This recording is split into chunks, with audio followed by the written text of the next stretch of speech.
পাকিস্তানের বিরুদ্ধে বললে ভোট ব্যাংক নড়ে যাবে, থানার ভোট ব্যাংক নড়ে যাবে। তাই তিনি তার প্রত্যাহার করে নিয়েছেন প্রতিনিধি। রাষ্ট্রবাদীরা একজোট।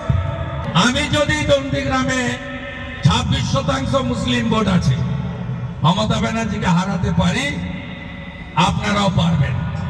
উত্তরবঙ্গ গতবার থেকেই বলেছে, এবারে উত্তরবঙ্গের 54টা সিট মালদা থেকে কালচিনি জয়গাঁও অব্দি, দার্জিলিং এর পাহাড় থেকে কোচবিহারের শীতলকুচি অব্দি আমরা 54টাই মমতা ব্যানার্জিকে খালি হাতে পাঠাবো।